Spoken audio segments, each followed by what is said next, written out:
okutandikira mu ssaza Buddu poliisi mu disitulikiti y'e Bukomansimbi yakakwata abantu babiri ku byekuusa ku ttemu erikoleddwa ku kyalo kyansi mu gombola y'e Butenga ng'abakwate kuliko n'agambibwa nti ye yaguliddwa okukola obutemu ku babiri abattiddwa.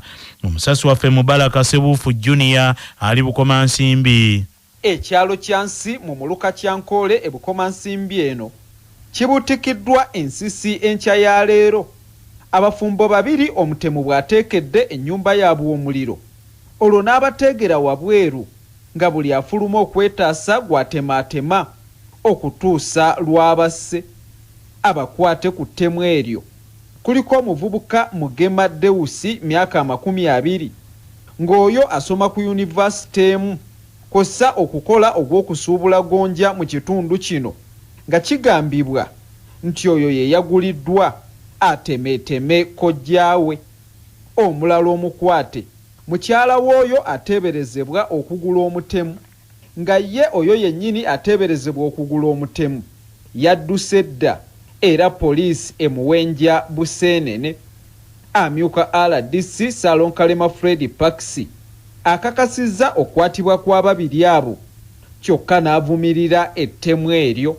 Kikangabwa kino kya maanyi nnyo nnyini ddala naye ng'ab'ebyokwerinda bakola buli kimu ekisoboka. Tumaze okukwatawo abantu babiri. Twagala kubasaba abantu bonna bw'oba olina okwemulugunya kwonna kakuve ku kitongole kiramuzi gwe ng'olaba nti ate kyakulamudde bulungi jangu ewa RDC gindi wa DPC bajja kwongera okukubudaabuda n'okukubuulira ate ky'oyinza okuzzaako kubanga kooti bw'oba obadde mu kooti esooka ey'okubiri weeri neddako zigenda zigana mu kujulira.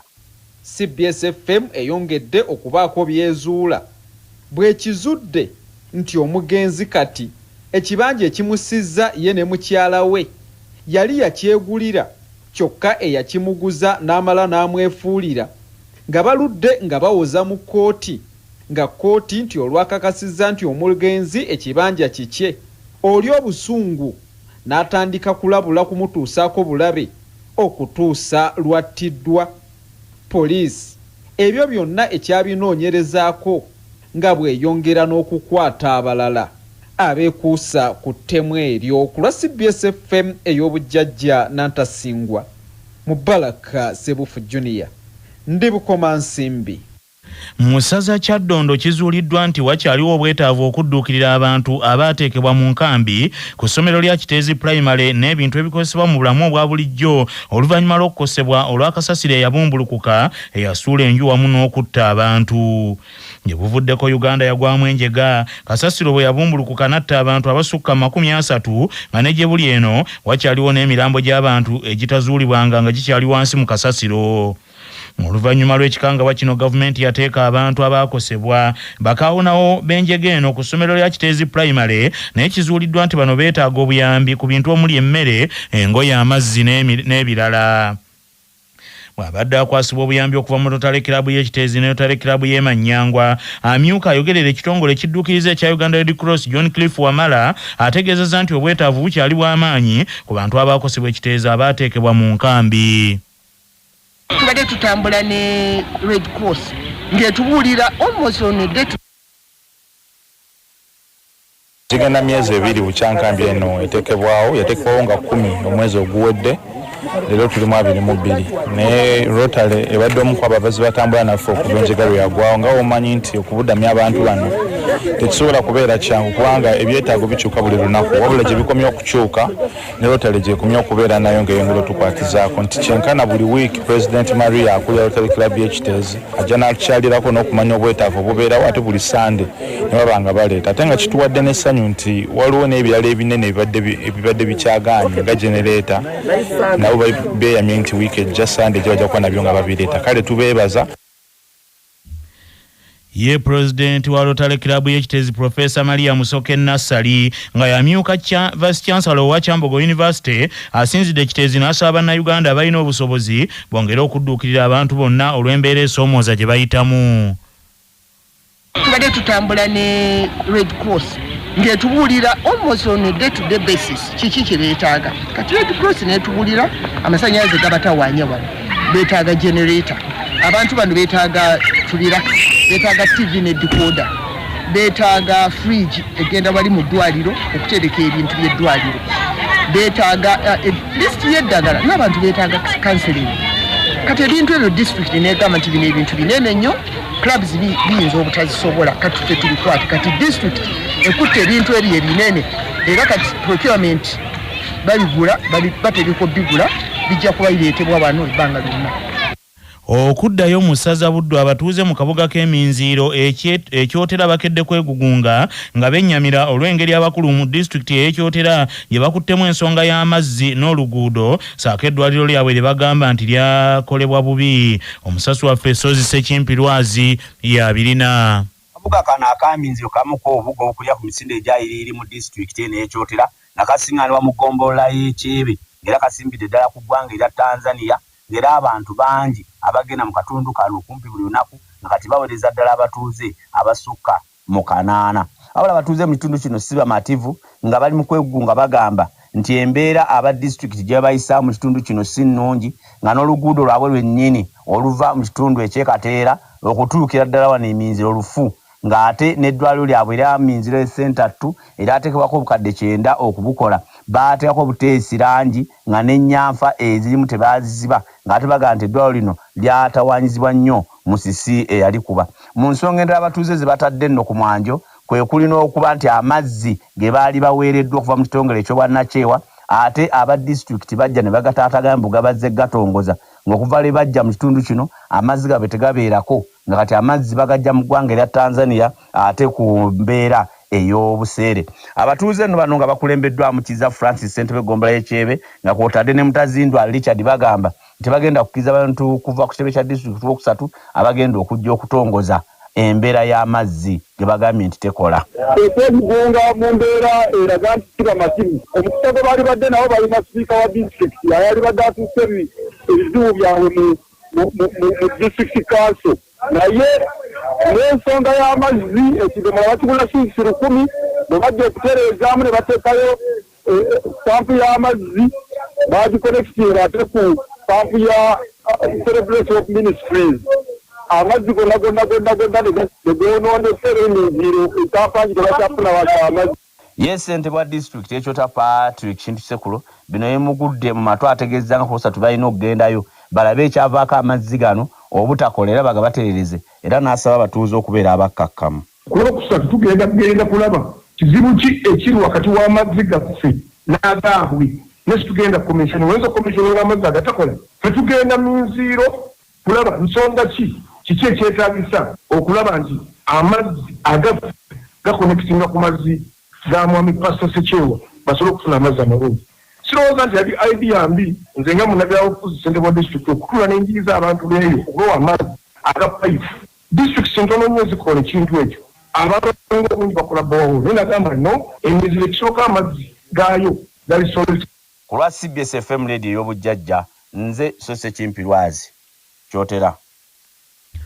Mu ssaza Kyaddondo ekika ky'ekiwere ekifunye omukulu w'ekika omuggya Luwonko Alexander basajja bakaserwa dda, ng'ono Luwonko omubbulukuse azza embigere bya Luwonko omubuze Mbaale za Muwanga James agenda okuterekebwa ku kyalo Kasiiniina mu ssaza Singo ku Lwokusatu lwa Ssabbiiti eno. Bw'abadde ng'alagibwa Luwonko omubbulukuse mu mbuga enkulu eya Buganda mu Bulange Mmengo, Katikkiro ow'ekitiibwa Charles Peter Mayiga asabye ab'ekika ky'ekiwere banyweze obuvunaanyizibwa bwakyo olw'emirimu gya Ssaabasajja Kabaka gitambule bulungi. Ekinajjayo amaanyi gammwe kulabika n'okukola ebyobuzira okuweereza Kabaka. Okuweereza Kabaka tekyetaaga nti bantu bangi be balina omuweereza. Twagala okulaba ab'ekiwere nga baweereza Kabaka n'obwesigwa. Awo ekika kijja kuvaayo. Mu nnono yaffe mu Buganda buli kika kirina okuba n'obukulembeze. Katikkiro w'ekika ateekwa okubeera mu buli kika. Era bwe muba temunnaba kumaliriza bikwata ku kibumbe kyammwe, eyinza okuba nga nsonga ya bukulembeze. Bw'oba nga gwe Katikkiro ng'olina olukiiko nga Katikkiro ng'otambula ne jjajjaawo Omuwa Kasolya, abantu 15 batambuza ensonga z'ekika. Abantu bonna bali mu kika tebajja kutambuza bya kika. Yate naayogera ntya ekika kiba ne Katikkiro omu, ne Buganda eba ne Katikkiro omu. Emirimu gya Kabaka okutambula tajja kuba n'abakatikkiro 2. Katikkiro ajjukizza ab'ekika ky'ekiwero okuteeka mu nkola emirimu gy'ekika eky'emitongole eri Ssaabataka nga bwe kyalambikibwa ennono mu busujju. Omanyi mu Buganda ebika baabiwanga emirimu emitongole naye tekitegeeza nti bye byokka ebyagikolanga. Tugambe nti oba ab'eŋŋonge bakomaga tekitegeeza nti abalala tebaakomaganga. Oba ffe ab'omutima abavubira kabaka tekitegeeza nti abalala tebavuba. Ne kabaka yali ayinza okulya ebyennyanja nga tebivubiddwa ba mutima. Gw'ate bwe yavanga ekyaggwe n'atasangayo ba mutima nga yagala ebyennyanja nga tabirya. N'abalala babugiriza kabaka n'abalala engoma bazikuba naye omulimo gwammwe okutukunga okubugiriza kabaka nga n'alabika eri Obuganda bwe gumu ku mirimu gyammwe. Waliwo nedda kabaka yagalanga okulaba ensolo ennamu oba embogo ng'eyo nga nnamu nga mmwe mulina ogiyigga ne mugimuleetera nga nnamu era ndooza muli bazira. Simanyi omutandalo bwali basaba embogo mwetegeke okugireeta nga nnamu oba engo ng'etemya. Mukimanyi bulungi nti kabaka Muteesa olubereberye yali alunda engo wano mu lubiri lw'e Kasubi. Engo ng'agirunda ng'abantu bwe balunda embwa. Simanyi nja kukinoonyerezaako kiyinzika okuba nti mwab'ekiwere mwe mwakwata engo eyo. Minisita w'ebyobuwangwa ennono ebyokwerinda n'embiri mu Bwakabaka ow'ekitiibwa Dr. Anthony Wamala nga akiikiriddwa ekitiibwa Kootirida Nakate Kikomeko agambye nti okuzuula Luwonko omubulukuse kugoberedde emitendera oluvannyuma lw'abataka okutuula ne bakola kyonna ekyetaagisa. Mu kuteekateeka okutereka omutaka n'okufuna omujja wabaddewo okusoomooza ku nsikirano obwa Luwonko olw'obutakkaanya okuva mu masiga ag'enjawulo. Naye kino kyawaliriza abataka abakulembera ne bakulemberwa omutaka Kidimbo okwongera amaanyi mu kakiiko kali ke nasoose okusomera akaateekebwawo era nga 19 mu Mutunda ne batuuza olukiiko olubadde ng'olusembayo ku nsonga eno. Mu mbeera gye tuyiseemu okuva omutaka lwe yabula tufunyemu ebyokuyiga mukama wange era ne bazzukulu bakyumba ekiwere n'abazzukulu bonna abali wano era nga tusaana ffenna tubyefumiitirizeeko. Tukubiriza ebika byonna okufuna okuwandiika ebyafaayo mukama wange. Mu ssaza Busiro yaliko omubaka wa Paalamenti owa Makindye Ssaabagabo Emmanuel Ssempala Kigozi Ssajja lya Beene asabye abagoberezi ba Kristo basabire nnyo bannaddiini kubanga bayita mu kusoomoozebwa kw'amaanyi.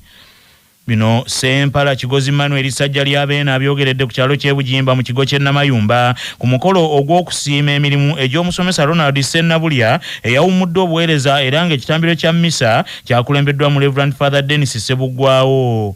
Omusomesa Ronald Ssenabulya amaze emyaka 45 mu busomesa obw'ekisomesa eky'Enkondwe mu kigo ky'e Namayumba mu ssaza ekkulu erya Kampala.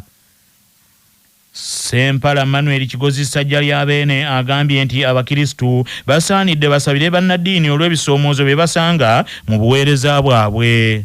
Somesa bano ne bannaddiini abalala bonna bafaada abasista twetaaga essaala.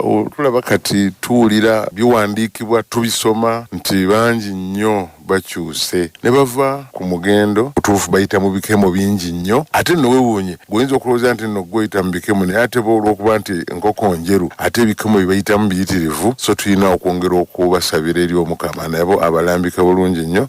Ayinza okukulubuulira ekigambo n'okiyingira gwe n'okola ekituufu ate babwesitandi ye n'amukema ate ogenda okukakana nga ye tasobodde kutuuka ate nga gw'otuuse gwe yabadde ateeka mu kulambika. So tulina obbasabira ennyo bye batubuulira ate nabo bibayambe nabo kubenga ffenna tutambula mu kkubo lyerimu erigenda okutuuka ew'Omukama.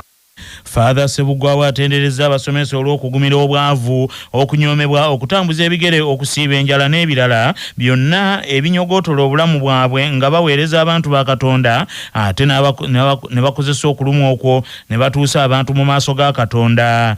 Y'omusomesa awummudde Ronald Ssenabulya yeebazizza abantu bonna bamukwatiddeko okutuukiriza obulungi obuweereza bwe. Mu ssaza Kyaddondo abantu abawerako basimatuse okufiira mu kabenje Kansanga mu Kiwempe motoka ekika kya Subaru bweremeredde omugoba waayo n'asaabala aba bodaboda oluvannyuma motoka eno nayo n'ekwata omuliro. Emmotoka eno bwetomedde pikipiki era alidde wansi waayo n'egiwalulira wansi ku kolasi era motoka ebaluse omulundi gumu n'ekwata omuliro ne pikipiki yaakwo. wabula dereva w'emmotoka agibuuseemu n'ataasa obulamu bwe naye nga ye emmotoka yonna eweddewo. Abeerabiddeko n'agaabwe bagamba nti owa Subaru ono yandibanga abadde yeekamiridde omwenge nga bw'atomedde aba boodabooda atiddemu n'ayagala adduke naye pikipiki gy'awalulidde wansi w'emmotoka yandiba nti nga yeeyabise n'ekwata omuliro ogukutte n'emmotoka n'esaanawo.